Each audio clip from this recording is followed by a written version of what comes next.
All right, we are live. Welcome to this week's live stream. Uh, During these live streams, well, first off, I'm Jen Sylvester from Remax Platinum, and during these live streams, I like to reflect on what the heck is going on in the real estate market this week. It seems like every week is different. Things are changing by the minute. What you thought was true before last week is completely different this week. So we try to dive into and dissect, some articles and conversations. And in the process, I like to bring those, people in that I find can contribute to the conversation and that are just fun to talk to. So I am psyched to have my colleague and friend, Kim Rocci from my office, Remax Platinum superstar and super positive person on board. So welcome, Kim. Thank you, Jen. And thank you for introducing me as fun. My teenagers probably wouldn't say the same thing, but I am very happy to be here, and I'm glad somebody thinks I'm fun. No teenager ever thinks their mom is fun. Exactly. Like, that's true. Chloe will say, "Oh, my friends love you," and then she'll give me like the biggest eye roll. Like, it's just the way it is. You know what I mean? But I'm excited to have you on, and primarily, Kim, I wanted to like sit down, have a chat, got my water, got my beverage, we're chilling out, having a conversation. And we've had many conversations offline. And the thing that is so hard right now with the real estate industry, on the inside, with the agents, with buyers, with sellers, it is just so negative. It's so hard on both sides of the fence, right? It's so hard. And the one thing that I love about your approach is your mindset. And I gravitate towards that. And I'm certainly not a Pollyanna person. Like, I'm a realistic optimist, I guess. Yes. I'm optimistic, but I'm also realistic about what's going on in the world. But I tend to stay away from the clickbait stuff and the negativity. So that's what I wanted to talk about today is, obviously dive into the market, talk about what's going on in the market, talk about what sellers are struggling with buyers are struggling with, and but look at it from the opportunity, not so much the doom and gloom. So that's kind of that's what I wanted to have a chat with about today. Well, I love that. And I love the positivity because even though sellers and buyers are going through this negative thing in their head, I think a lot of real estate agents are too. So, how do we collectively get our buyers and sellers where they need to be, where they want to go? And how do we keep their morale up? Absolutely, which is hard, which is really hard. And I think a lot of people think, oh, sellers have it easy. Sellers have it easy. They just put their sign, in the ground, and it's sold in about, in a heartbeat. And it's not that simple, right? The decision. No, it's not that simple. And I think some of the things that we might talk about today or touch on, hopefully, is, there is some greed in the industry right now. Yep. From, certain parties. And so, in talking about that, I think that, not every house may fly off the market the way that maybe a seller wants to, but that's why they want to pull us in. Absolutely. That's why there needs to be some reality check there too. You bet. Reality check. That's where we bring the professionalism to the table. Yes. So let's kick it off. I want to jump right in. I do this every week. I'm going to jump in with some market updates. So I'm going to do a little screen share here, and we're just going to, let's see, we'll do this one, and we're going to go, bear with me here. Let me make sure I get the right one. Sure. All right. So first we're going to do from a Plymouth standpoint. This is what's happening as of today versus a year ago.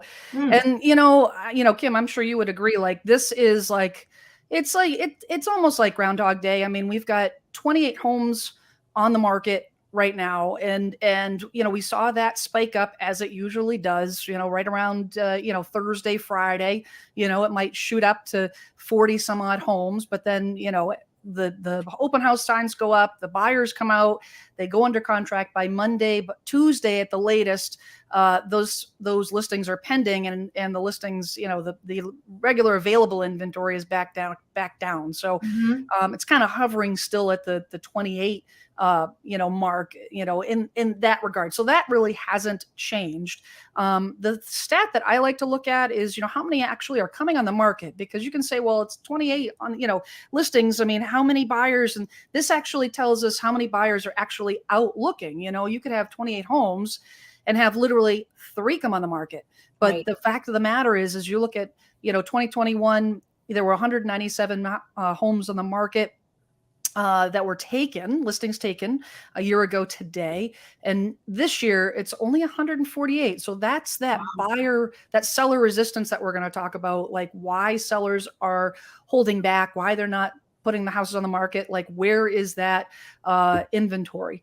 And then I always take a look at what the average sale price is. And this actually, I wanted to pull up the median, and for some reason that report disappeared. So I apologize, but the average sale price is up 19%. I don't think that tells the whole story, but it's close. I think the median was right around, 15% increase up this year versus last year. So that tells us that, what we're seeing in the news is true in terms of people bidding up and sale prices coming up and prices going up.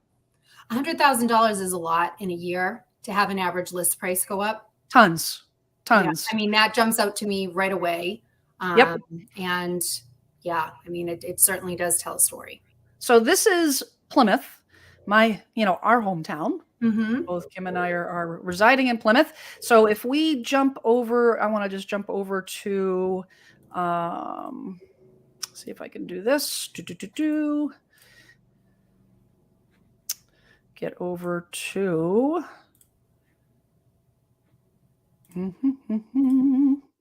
Plymouth County. So now we're going to go out to the Plymouth County area, right? Which we both serve, for the entire Plymouth County, all the way up to Weymouth, down to the Cape, out to the Middleborough, Rochester, area, east, a little bit east of 495 there. So that area now, again, it pretty much tells the same story. So it's not a Plymouth only situation. The trend is the same. Number of listings on the market which this blows my mind, Kim. There's 220 listings for the entire Plymouth County. That's just nuts. That's absolutely nuts. A month supply of inventory is a half, 0.46 is crazy, absolutely crazy. And again, same thing, 1,300 homes a year ago, 1,056 now, in terms of how many homes are being listed. And then if we jump down this form I did right, I pulled the median. So if we look at the median sale price, this is the number I was looking for, 13%. So the value is up about 13% this year over last year, which kind of jives with what we're hearing for, for this area, right? Absolutely. So, and then the last thing I wanted to just touch on is the ever elusive interest rates, which what is going on, and the rates just keep climbing. It just keeps going up and up. So as of today, we're at about 4.9. We are flirting with 5%. I think we might in the next week or so, next 2-3 weeks. I'm actually going to have Chris Donovan from Model Mortgage on here next week. Oh, great. Yeah, and he's going to go into this a little bit more detail as far as, where the rates are going and what we can maybe, expect, and kind of dive a little bit deeper. But because there is talk about those rates coming down and possibly towards the end of the year, flattening out and getting back down into the high 2s, low 3s again. But the thing you have to watch out for is those values are going to continue going up. So not a great idea to wait for the rates to lower, because you'll most certainly pay for it on the list price. Absolutely. And it kind of goes into, why are you selling? Why are you buying? Right. And, it does depend on your own situation. Everybody's situation is different. Right. So we can't generalize saying, now's not a good time. Now's not a good time to buy. Now's a great time to sell. It really, we're always going to have the people that need to. Because, absolutely. And I have absolutely banged that drum loud and hard, in the respect that a decision to make a move is never, unless you're an investor, Right. you never time it on the market. Right. Never. You Right. know, for all the reasons that you just talked about. Like it's always timed on, you know, whenever I get the question, you know, is it a good time to move? And the question's answered with the question. Is it a good time for you? Right. It always So, you goes know, back to the individual. it goes back to the individual, because I think, you know, when I always reflect on when my parents, when we moved into Plymouth back in the mid 80s, interest rates were like, you know, 15, Right. 16%. Mm-hmm. And for certain, like my parents weren't just like, you know, oh, well, I think we're not going to move to Plymouth. We're not going to make a move now. You know what I mean? Like, you know, because we're going to wait for the rates to come. No, they need to move. They have Right. 4 kids in tow. They need a house. Right. That's what people do, you know, and that's not going to, and we're going to get a little bit into the, you know, a little bit more in detail as far as the impact on interest rates and how it really hasn't impacted what the buyers are doing for that reason. So I wanted to start off, you know, with, you know, talking about, you know, that exact thing. Like, are we, you know, what's going on with the market? And, you know, the question I'm sure you're getting a lot of is like, are buyers, you know, the buyers come to me and they says, you know, am I buying at the top of the market? It's a real big concern. You know, Mm-hmm. they say like, how high can the prices go? Can they go any higher? And, you know, it's getting to the point where it's almost like surreal on when you have contracts that are coming in significantly over asking price, and you say, how long can this last? And Right. so I get, you know, I don't know about you, but I get the question a lot, like, you know, is this, should we not know so much time their personal situation, but like just worry that you know, that they're buying at the top of the market. So I actually pulled up an article about that exact thing, and then and I just want to pull it up real quick, and then we'll dive right into that question. Hit cancel. I got Technical difficulties. I got happy trigger finger. There we go. So this article actually by the Mortgage Reports came out just a few days ago, and it talked about, you know, the fact that, you know, to answer that exact question and what's going to happen and whatnot, and I won't read through the entire article, but, you know, it kind of touched on a few points, you know, why prices are not likely to drop anytime soon. And they said the lack of inventory, and this is an old drum, right? Like Right. we've heard this a lot. The lack of inventory and current demand to own a home will keep pricing pressure on an upward trend. You know, Yes. and I go ahead. No, yes, you're right. You're right. I mean, you're right. No, absolutely. Like you know, I mean, it's the same story that, you know, until we start getting more inventory or fewer buyers, there's no reason. Like, it's supply and demand 101. Right. It's supply and demand 101. You know, the other thing that I wanted to point out in this article is just about, you know, new build homes Mm-hmm. and whatnot. And, you know, will that help the inventory? And it says an influx of newly built homes could help the housing market in the long term, but there likely won't be a boom in the new inventory this year or even next. Builders simply can't construct new homes fast enough to keep pace with buyer interest. I think that's huge. And the reason why that's huge is because in years past, like, the new home builds is what helped supply the inventory, right? Well, and prior to the crash, like in 2007 and 2008, there was an influx of new build. Right. Since then, there hasn't been. And now because of COVID, so like COVID is a top, you know, there's a little, COVID plays a part in this. So, and it still plays a part in the future because COVID, you know, as much as things feel like they're opening up again, we're back into spring. You know, people have moved out of the cities and into the burbs. If maybe we get this COVID thing under control, however it's going to get under control, will people move back to cities? I don't know. But in the suburbs where new construction is, don't forget, there's still a demand for materials. That's still an issue overseas. So there's the bottleneck for the materials, and there's a shortage on help. You know, and I think that's another huge issue. You can't huge. find qualified laborers that are willing to work for whatever the wage is, number Yep. one.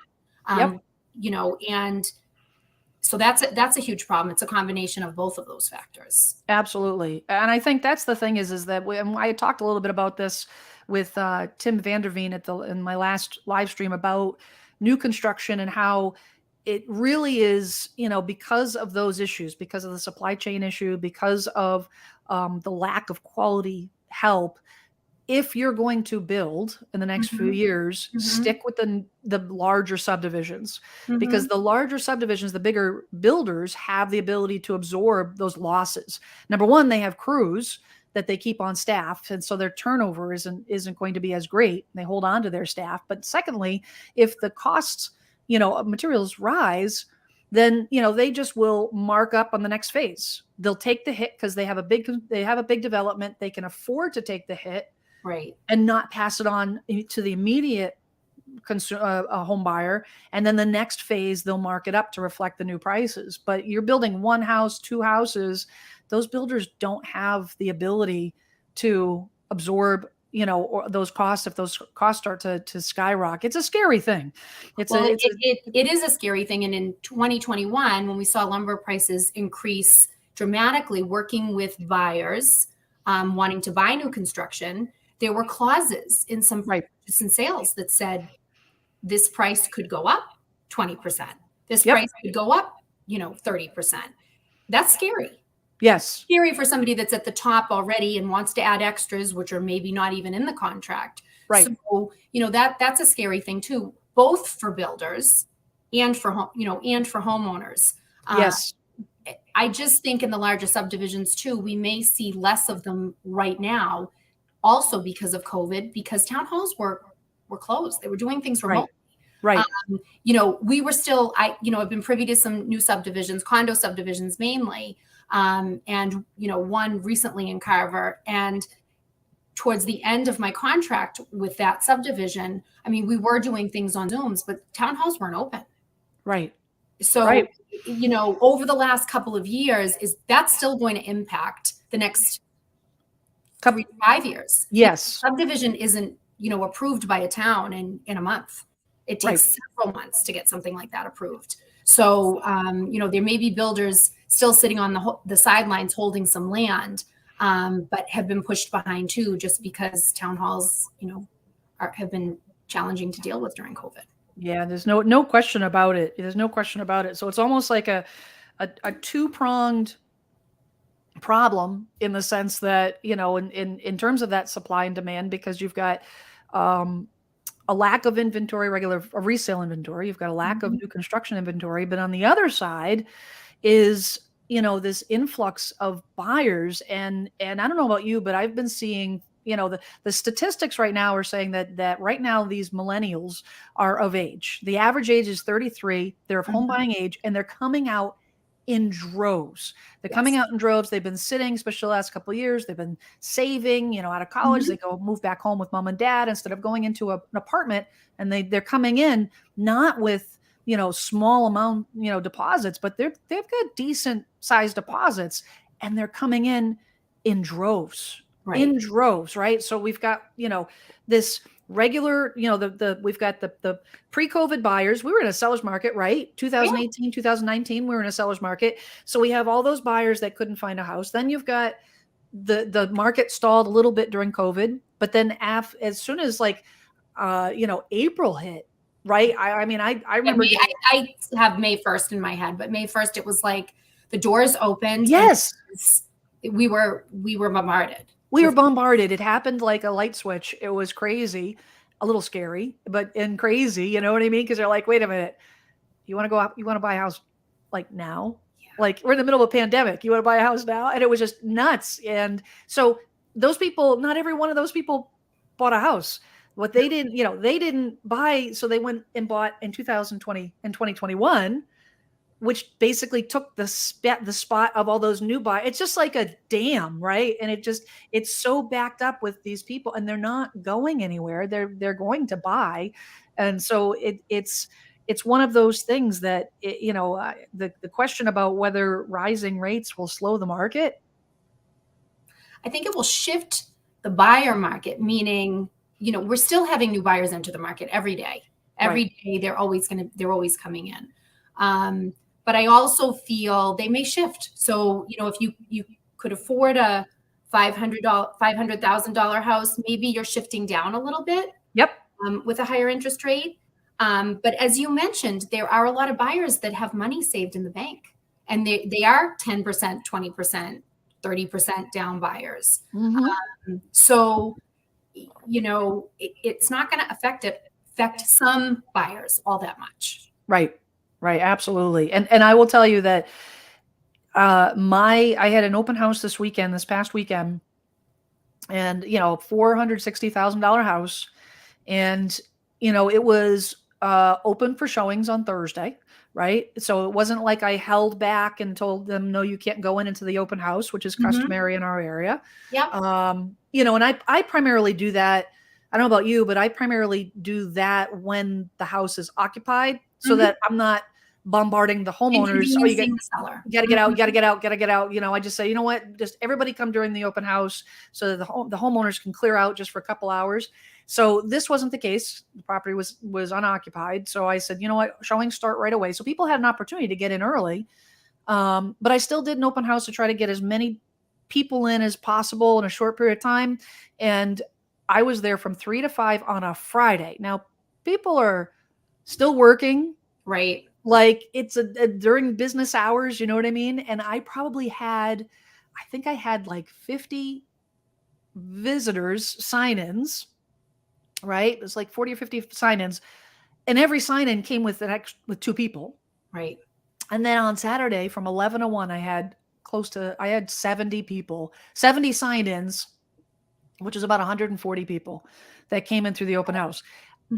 That's not, the interest rates are not affecting people shopping.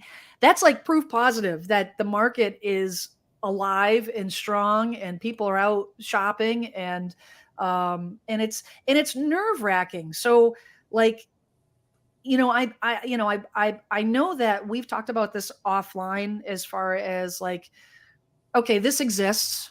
We acknowledge it. I think as agents, we kind of like I think we're a little bit shock value, but we're kind of getting numb to it. Like this is what we see and do. This is the normal for now. This is the normal. We're in the season that's the season of normal. This is what it is. Right.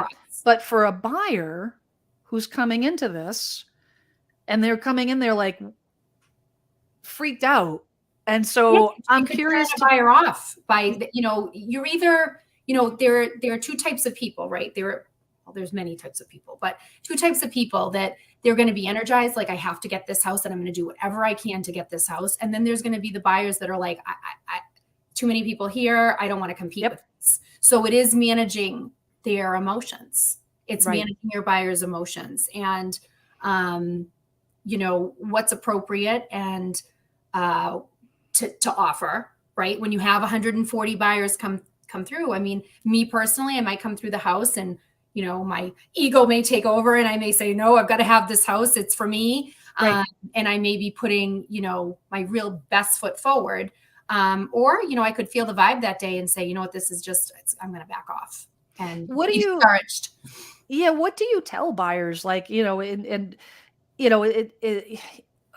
question that I get all the time, I'm sure you get it like every day of the week, the buyer comes through a house.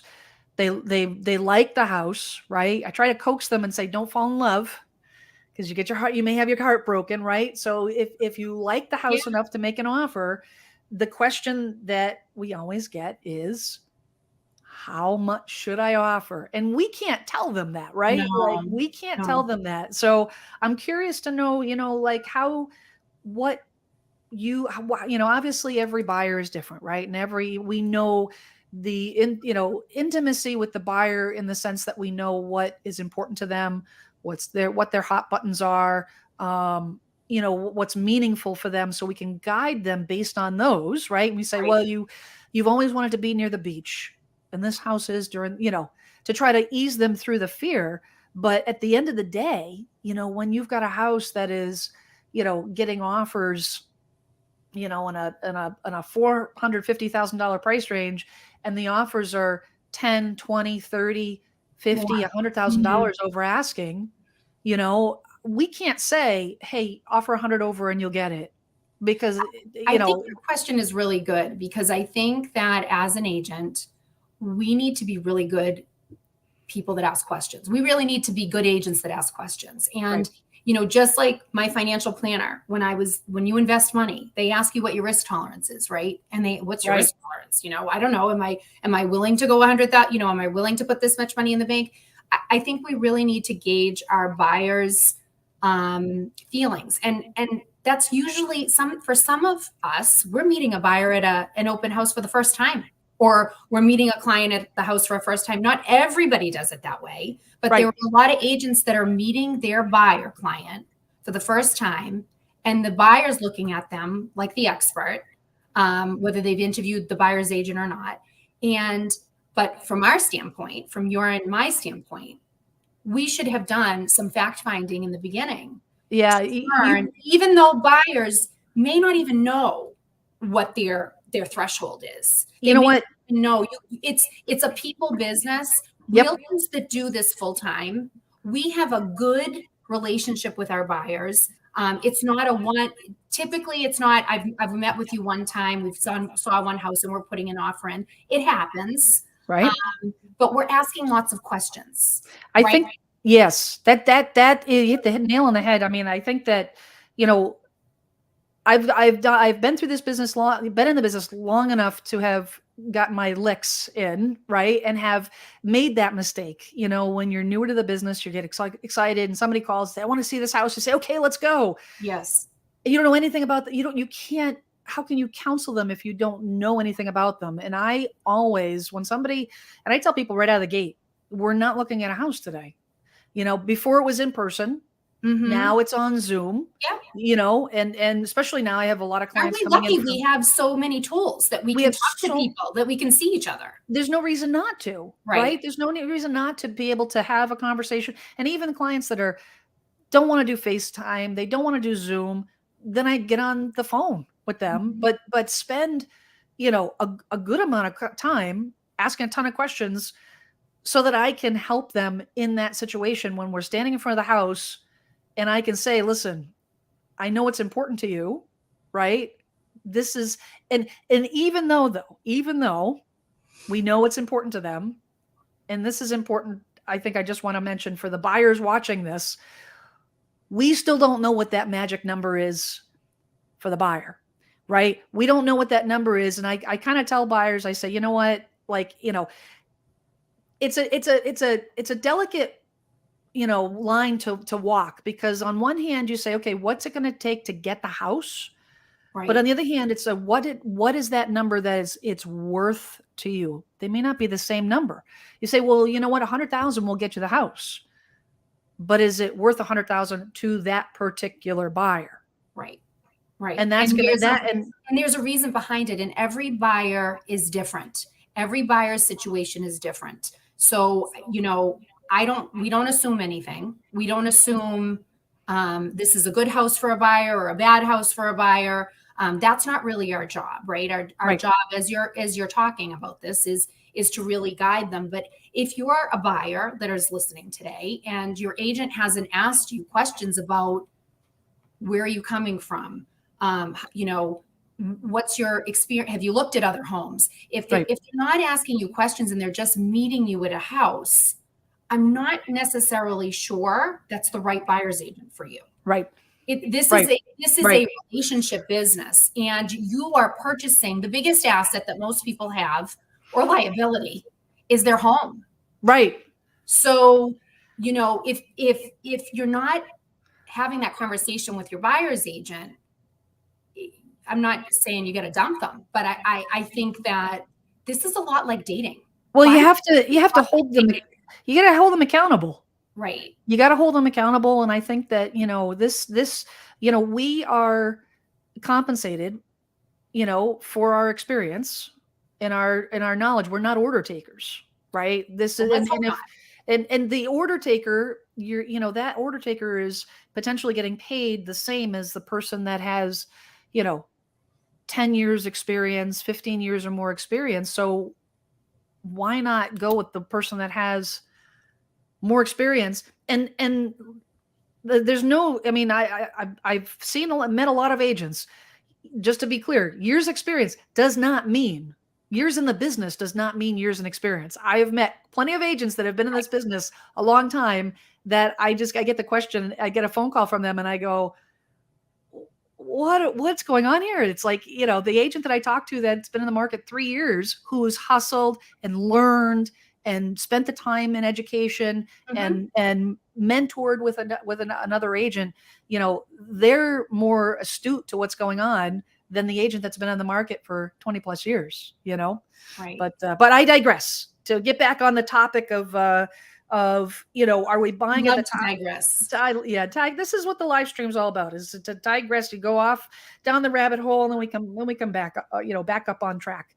So the bottom line, as far as is the top of the market? No, right? Like no, I don't believe that it is. And, we just saw in your statistics from 2021 to 2022, the increase in sales. Just let's just take Plymouth alone, almost $100,000 really is the median, house price. And I don't think, and based on what I've read and based on what we talk about in our office, I would say I don't see things shifting right now. I don't know. There's no evidence. There's no indications that there is a dip in the market. And that's just even based on, like you said, it's just supply and demand right now. Yeah. I mean, because the reality of it is this is not a real estate agent saying, oh, the sky's not falling and sticking our head in the sand because we want more things to happen. This is always data. And I talk about that a lot in my live streams and videos is at the end of the day, the data doesn't lie. The data is black and white. Right. And the data and the evidence in this market is there's a ton of buyers out looking. Yes. Evidence. Over 200 people came to my open house. Evidence. Exactly. There's a lack of supply. 28 homes on the market. On a balanced market, on a normal Plymouth market, we should have like 300 homes. Absolutely. Okay. Fact. Mortgage interest rates are going up. Mortgage interest rates have gone from 3% to almost 5% in a very short period of time and haven't even budged the activity. No. And we've seen that even in our own office. So, collaboration is key. And we collaborate and we talk about what happened this weekend, right? Yep. And we see people's homes going right under. So yeah, I don't see that it's going to change. No, I think that it's more of the same, happening for the next, at least through 2022 and 2023. And it's a shame because in some senses, I'd love to come on here and say, yeah, there's a shift, because what does that mean for a real estate agent? Right. We have things to sell. Things to sell. This is how we make our income. So I would love to be able to come on here and say, the market's leveling out a little bit. But I would love to relieve some of that pressure, right? I would love to relieve some of that pressure and all those, clients that I have that have been looking and can't seem to get anything under contract. I'd love to have that happen. I will tell you that I'm sure you would agree, I was in the market during the recession, and, of 06, 07 was awful. This is worse. This is worse. This is just not something that I want to continue. I want more inventory. I want things to level out a little bit. Right. I want things to level out a lot, yes. But it's just not, it's there's not no happening. indicators of that. There's no indicators. There's no indicators of that. So actually I want to pull something up here about, from KCM, which is Keeping Current Matters. We talked about that last. This is a great article. Yeah. So, Keeping Current Matters is an organization that basically takes all of the top economists in the country and the housing economists, and kind of compiles the data to come up with some really accurate information. And I know both Kim and I, subscribe to their service because of the quality of the data. Right. So I pulled this article. I think, Kim, I think you saw this, the I other did. day. It's a great article in terms of breaking down like what is actually going to happen. What we just talked about, right? Mortgage rates are going to climb. They said the Federal Reserve raising short-term rates and signaling further increases means mortgage rates should continue to rise over the course of the year. I think that that's a given. I think that it's going to be, we're going to be in the fives, in a very short period of time. I think that's something to just expect. The housing inventory, the housing inventory will increase. And it says, there will be some relief coming for buyers searching for a home to purchase. Realtor.com recently reported that the number of newly listed homes has grown for each of the last 2 months. The National Association of Realtors just announced that month supply of inventory increased for the first time in 8 months. So, of course, real estate is local, right? We're not quite seeing it on our end in Plymouth and the South Shore, but that's starting to happen nationally. So there's a little bit of a glimmer that things might be softening a little bit, not dropping, but just softening. And that goes on to say that if you're a buyer, sorry, I get itchy trigger finger today. If you're a buyer who has been frustrated with the limited supply of homes available for sale, it looks like you could find some relief this spring. However, be prepared to act quickly to find the right home. Case in point, the house I listed on Thursday, once we had multiple offers on Friday, the seller, I had a discussion with the seller. The seller said, we're going to wait until Monday at noon for people to bring their highest and best. We had almost a dozen offers. Wow. And quite honestly, once the cutoff of noon on Monday, arrived, that was it. If you didn't get your foot in the door, unfortunately, you lost out. So I think that that's across the board, right? If you didn't have a pre-approval, I mean, that was, you talk about being ready. I think buyers, it's great for buyers, especially before you do anything. Go visit some open houses. Go interview some agents that way. That's a great way to interview agents to represent you too, if you don't have any experience buying or selling. But I think that, this is certainly true that you need a pre-approval if you're financing, because if you don't, and you find the love of your life, that home, you might miss out. Well, and you bring up a great point to go down to digress just a little bit.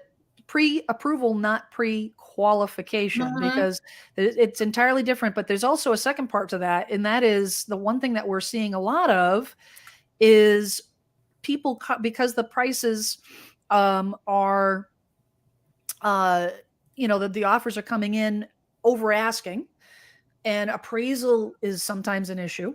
Right? If a house is coming in and selling at $50,000 over asking, then, the buyers do have an option. One of the options that I always discuss with my buyers is, hey, if a property doesn't appraise, bank says it's not worth, on a $500,000 house, right? They make an offer of 570, and the bank comes in and says, we think the property is, only going to be valued at 540. Now you have a $30,000 gap, right, between the appraisal value and the purchase price. What happens to that gap? Well, the seller wants to know that you're going to be able to cover that, because you as a buyer do have the option to bring that cash to the table. So what I've, advised my buyers is we need to make sure that we have, proof of funds for that extra cash, to make sure that you can cover that and have that ready, ready to go. Because again, if you're making an offer on a weekend, I mean, my seller, waited until Monday. They don't all do that, right? Sometimes it's like, you got to put your best foot forward, put everything out on the table, have your financial ducks in a row.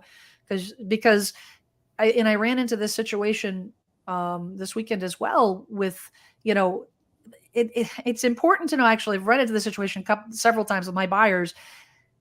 It's important to know that for the general public, that just because the seller says highest and best by a certain date, does not mean they are obligated to wait.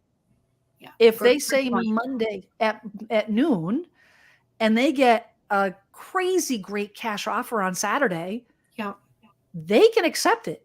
They don't have to wait until noon, right? They don't have to wait. So, which is frustrating, but it also is, I think it's important that people, once you make that decision to make an offer, just do it.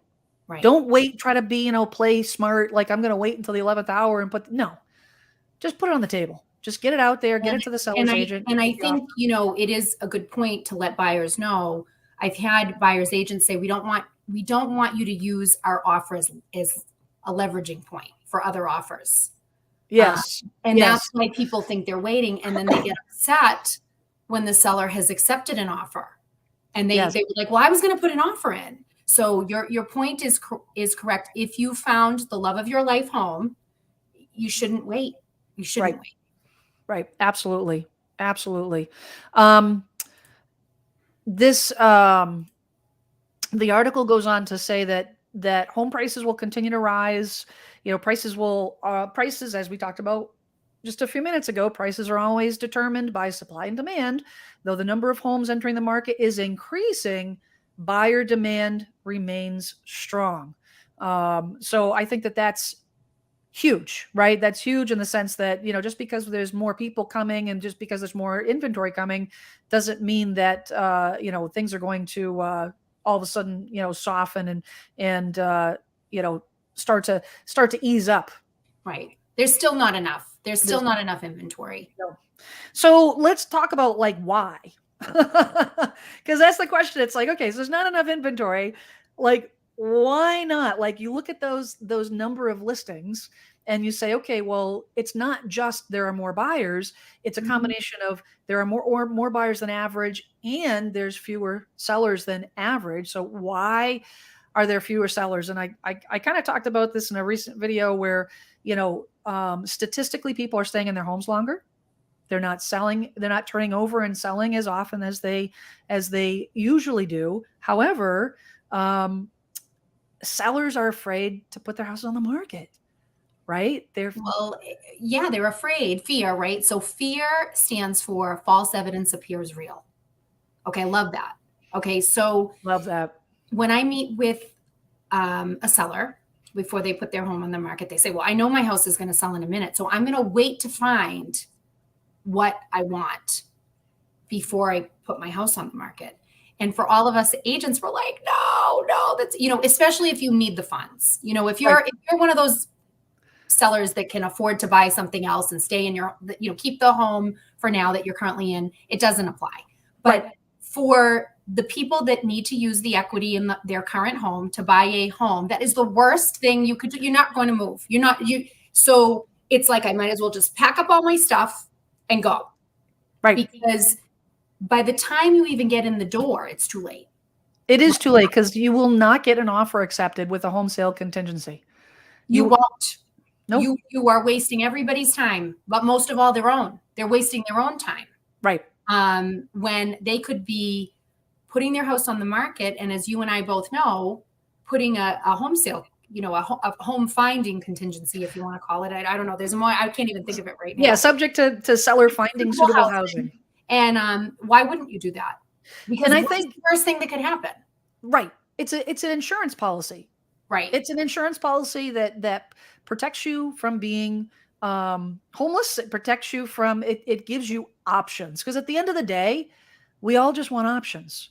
We don't want to feel like we're trapped. We don't want to feel like we are being sucked into the market. And the thing that I hear a lot of is, I don't want to be forced into moving into a house just because I need to buy a house. Right? Or like downsize or upsize or right. Yep. Right. They don't want to do that. They don't want to be in that predicament. When you do a subject to seller finding suitable housing contingency, that's like your get out of jail free card. It's a golden ticket. It's a golden ticket. And You're still in the driver's seat. Yeah, it's and if we kind of dissect it a little bit so people understand what it is, it's essentially what it allows people to do is when you negotiate the offer, right? If a buyer's not willing to give you time to find into the house, you don't accept the offer. But you make sure that we negotiate in at least a reasonable amount of time, 30 days, 60 days, 90 days. I've seen 120 days. Had one of those recently. And so basically the buyer gives the seller, right, 120 days to find a house. But, and this is the thing people don't understand, they have an out. Like if they don't find a house on the 120th day because the market softens, or they just, haven't found, they have submitted offers and haven't been able to get the offer accepted, which is very possible, Yes. then they can go back to their buyer and either ask for more time, or they let them out of the contract. Mm-hmm. They just, the contract is done. And now the seller, yes, you lost a buyer, but you're still in a positive position. You're still in your control situation, right? You're not, you lost a buyer, you get another one. Well, and a lot of times, because there are multiple offers, I mean, things have happened and you just pull the next buyer in line. A lot of times, sometimes we don't even have to go back on market because we have backup offers. Right. But I do find that most buyers, because it's been so tight, they're willing to wait. Right. Amazingly, they're willing to wait. They are. But how do we get sellers to hear that? Because I'm not really sure they do hear it. Like, I feel like kind of like the Charlie Brown mom when I say that. Yeah. I think the thing is that, I think having conversations like this, educate that's the point of doing these, is for education. And I think the other part is that, and especially in this day and age, sellers, it used to be that when I met with a seller and they were thinking about doing this and they weren't sure about where they were going to go, I would literally put together a buyer's tour for them. And we'd go and look at houses. I'd schedule appointments. We'd walk through homes, no intention of putting in offers, but just so they can see what's on the market, so that they know that what they're looking for is realistic.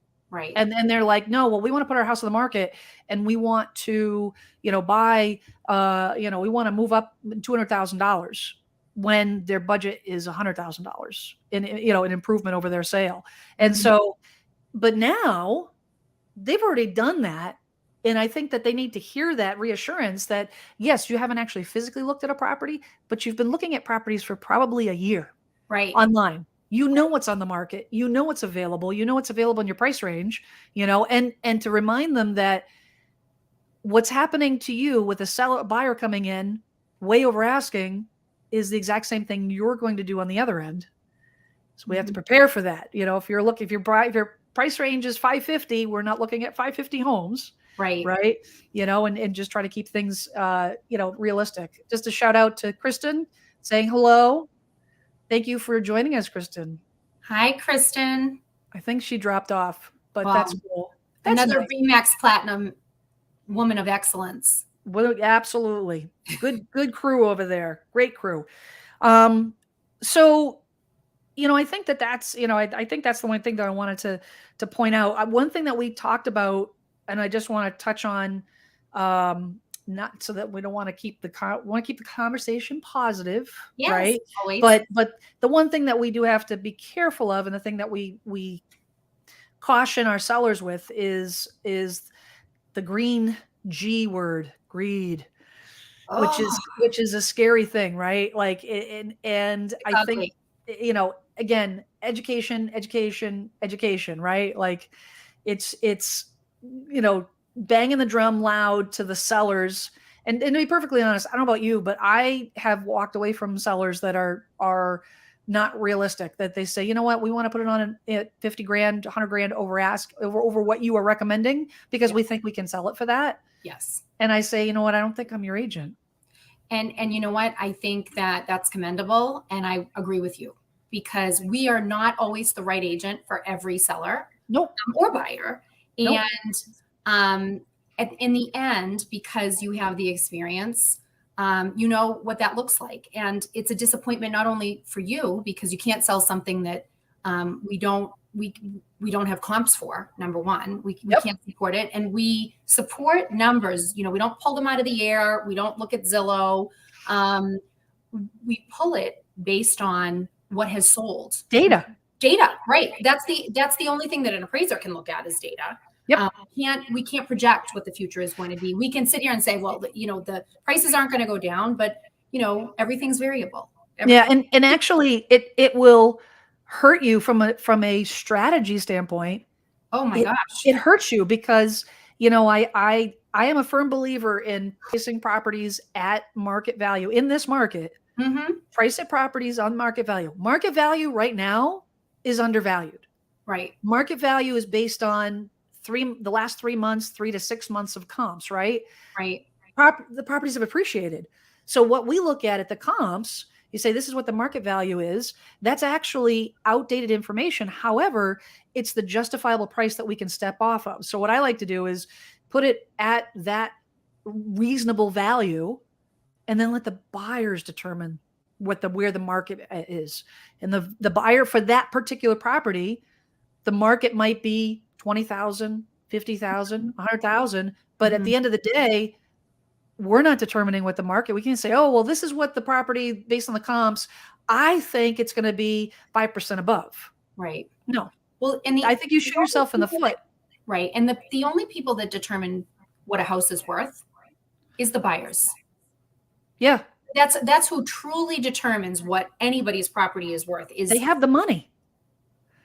Well, and there may be a particular need, right? So, you know, an in-law. Let's talk about a home with an in-law. You know, that's not everybody's home, right?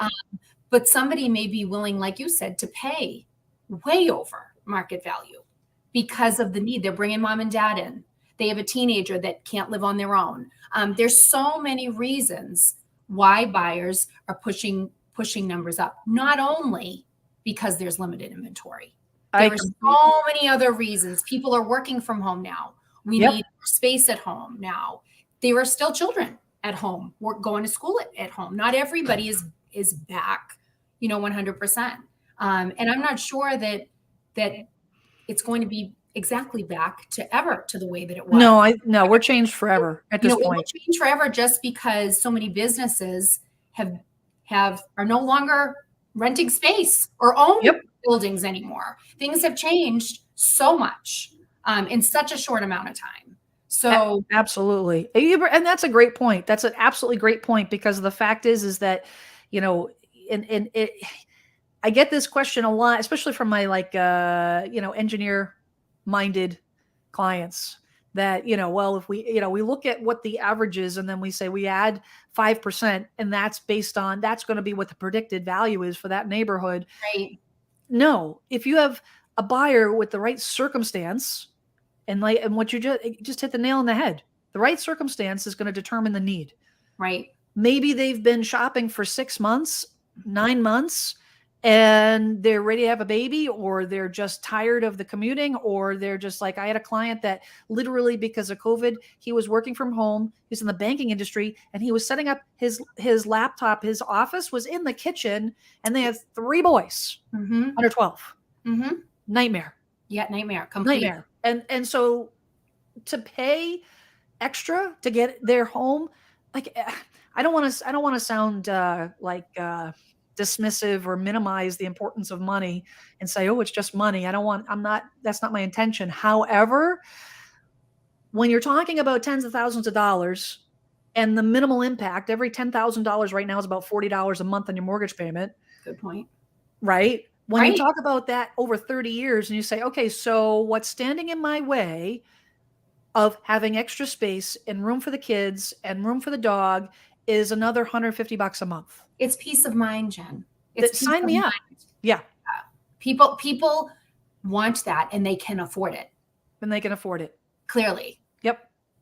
So let's talk about, I talked to you a little bit offline about this, and and I know we've had many conversations just, in terms of staying positive, and you've got these buyers that are just beaten up. Yeah. They're beaten up. They're beaten down.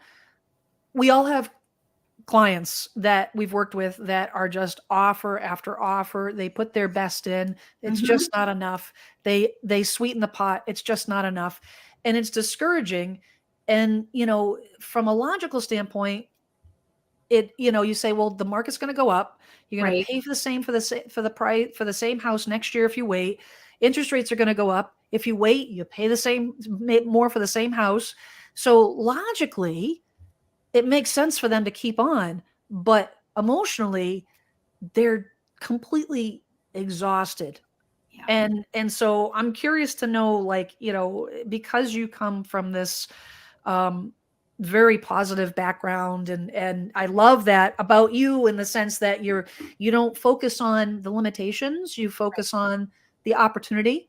Yeah. And as small as it might be, you kind of get in there and hold on, and make it apparent. So, like, how are you encouraging people, and keeping people from just just saying, forget it, I'm done, Right. you know? I think it goes back to the relationship. And I think it goes back to that initial meeting, right? As to their why. So when we do anything big in life, any big changes, it can be anything, not just buying a home. Our why is our everything. So That's true. for me, and I definitely have a positive outlook, but if we've all been through life stuff. Yep. Life's hard, right? We always go back to the why. That the why changes sometimes, but when we go back to that first discovery meeting of their why, and you're listening as a realtor or real estate agent, you are doing a lot of listening. We do like to do a lot of talking, and me included. I love to talk. I love to chat it up. Yeah, I mean, Guilty. I love to know about everything. I want to tell them stories about me, and I want to learn about them. But really, it is about their why, and we've got to go back to that. And yep, they might get discouraged, and sometimes they may need a break. That may be a 24-hour break. Okay, Right. this one hurt. We thought this was the one. Let's breathe. Let's take a break. Let's go back to the reason. Let's go back to your reason, Yep. and let's talk about that. And maybe I guess I'm one of those people that I put faith over fear, and I project that. And there may be people that don't like that about me, that have met me in my travels. But my feeling is there is a house for every person. Every person Yep. deserves to be in the right home.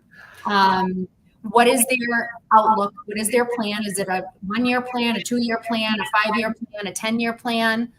Because we know that all changes as life goes on, and we get curveballs, because we all do. But I think keeping that why is really important, not only to the buyers and sellers, but to the real estate agents that are listening today. Is what's your why? Why do you? Because this is an emotional business for all of us. We've cried. We've all cried through transactions. We've all felt Absolutely. things that have happened. There's a lot of things that are out of our control. There's a lot of things in our control, but out of our control. And in this market, I do think it comes down to conversation. And I mean, for me personally, it's not a transaction. It's a way of life. It's a way of life. I'm just as vested as the buyers. So you and I very much do business the same way, and Right. in the sense that when we meet someone new, the goal is not to get to the finish line. There is no finish line, but the goal is not to get to the closing and get the check. Right. The goal is to create a relationship that will carry you on indefinitely, because of the fact that our businesses are built around them having a good experience. It might be a little stressful, but at the end of the day, have a good experience, so that ultimately they will tell their friends. Right. And I try to tell my clients, like, they get worried, and and I said, what, we're going to take care of this. Right. You know why? Because I want to make sure that at the end of this transaction, you say, you know what, I was happy with the way Jen handled it, and I was confident, and I feel comfortable, and I want to send more business to Jen. And then I check in, and I'll be honest, I love checking in, staying in touch, social media, and being like, oh, they painted the kitchen. Right. Oh, they just got a puppy. Oh my God, they're pregnant, or whatever, it's a friendship. And I mean, I'll tell you, I've been in this business, I've been in sales forever, but in this business only 8 years. And my first buyer transaction, I cried because the transaction was over, and I really enjoyed, the buyer. And there are a lot of clients can say, Kim's emotional, like they won't see it through it, but I do cry because we get connected with our buyers. With our sellers, we don't see them as much because it's a different we love our sellers in a different way, but our buyers, we're in, they're in our car, we're in their car. We see their kids, we know their dog. We're traveling. It's a And different, so it's a it's, I different will say experience. that during COVID, like that's probably the one huge change, the one big black mark or negative change for COVID is not being able to go to that closing Yes. and have the enjoyment. Like from a practical standpoint, it's efficient now, right? It's efficient because the Yes. seller signs separately, and now Yes. maybe the buyer signs separately. And There are definitely good things to that. Definitely good there's things. good thing from the enjoyment from, and there's no practical application, but from the enjoyment standpoint of, ceremonial handing over of the keys and having them just like Are giddy you with kidding me? excitement. I was like the cupcakes and closing girl for a while. Like it was like cupcakes and Really? closings. So, that's we love that stuff. It's Yeah. fun. We want to Yep. celebrate with them. We want to celebrate. We want everybody to be in the home that they want. So I do think we've just got to keep that why first place in our heart. And that doesn't mean you don't get angry. You don't have all those emotionals on the emotional wheel through this process. But that's why you have somebody you can vent to. And we kind of we listen to it. We become a little bit of a therapist through the process. There's no question. There's no question. I've had plenty of situations where clients are frustrated, angry about the situation, and they'll Definitely. let loose, and then I get the call and I'm so sorry, Jen. Don't worry about it. Yeah. This is what I'm here for. Is to help you move forward. Like we are like our careers here are just so. I mean, we're talking about shelter. We're helping people find shelter. We're helping people create families. Like it's huge, right? And that responsibility doesn't fall lightly on me. Yeah. And I in the process, sometimes the process is a grind and sometimes the process is a heartache. But when you get to that finish line, and I think that's the key. I couldn't agree with you more in terms of like, how do you get through the mud? How do you get through the weeds of this market is, knowing that, like, even if I would say to buyers, even if take a picture of a house, and preferably not the house that you lost out on, but take a picture of a house, right? And like tape it to your bathroom mirror or tape it to your whatever, like just to have that visual reminder of, this is what I want. I want what Yes. I want better than what I have now. Mm-hmm. And it's worthwhile to sacrifice to get there. Well, and what you think about, you bring about, and that's energy. So Yep. what you think about, you bring about, and that's true of anything in life, and it's true about real estate. Like you said, if you want that beautiful home by the ocean with a certain view and a pool in the backyard, if those things are important to you, you might not get 100% of it, right? You Yeah. might not get everything. I- You might get I- everything. But I'll take 80% all day long. So I have a client that I'm sure they won't mind me sharing their story. I'm not going to tell you the names or anything, but so they live outside the area.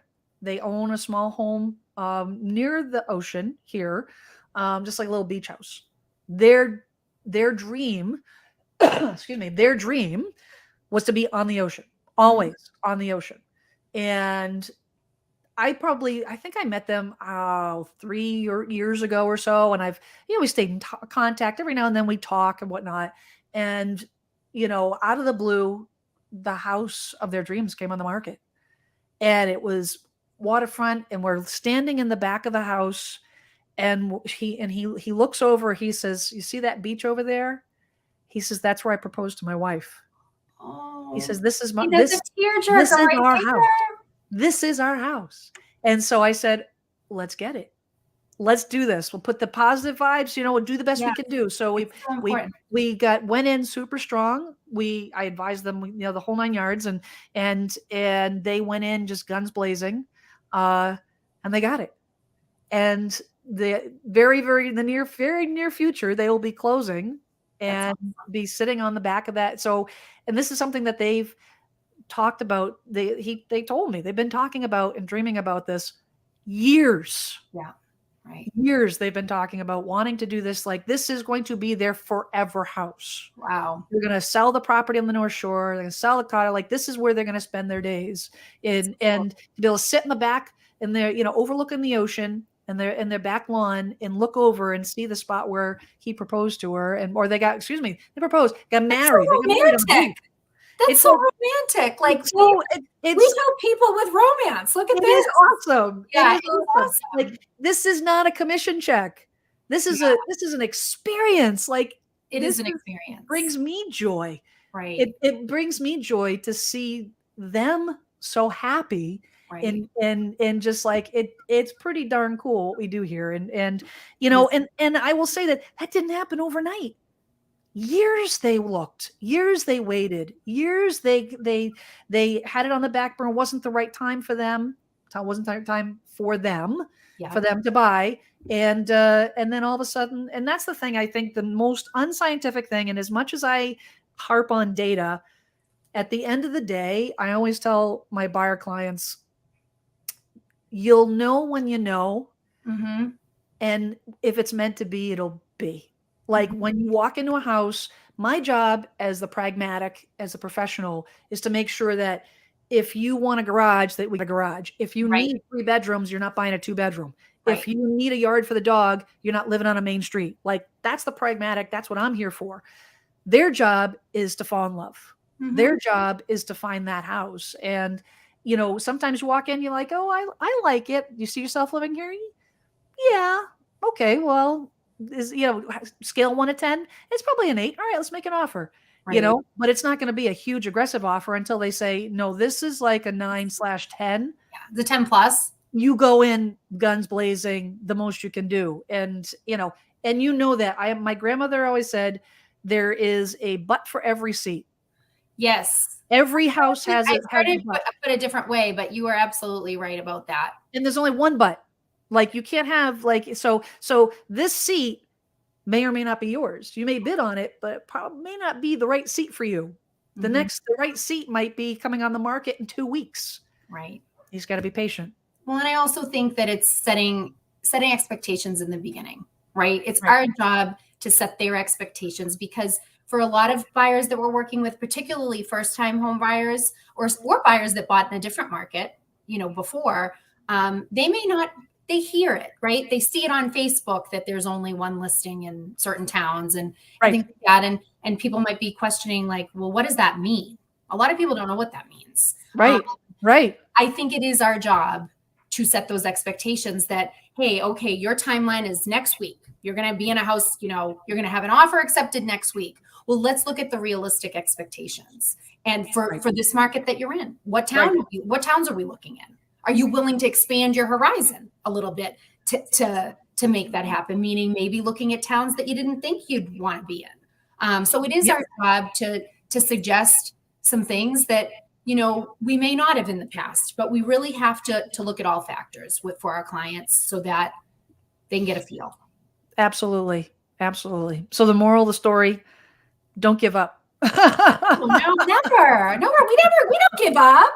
We don't let people give up. No. We keep persevering. Absolutely. Well, I have I knew this was going to be fun, and I'm so glad that you took time out of your busy day to have a chat.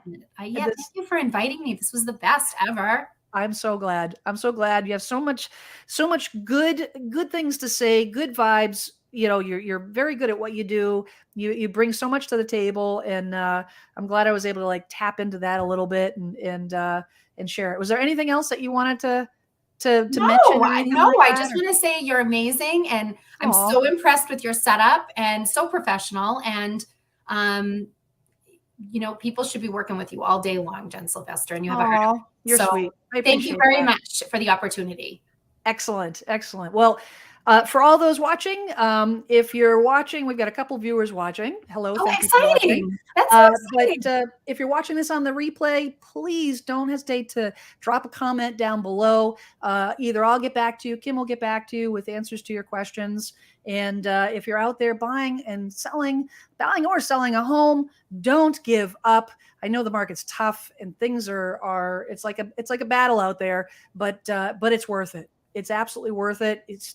Hang in there, keep charging forward, and you'll get where you want to be. So on that note, Kim, thank you very much. We'll Thank see you very everybody much. later. Have a good Take night. care. Bye.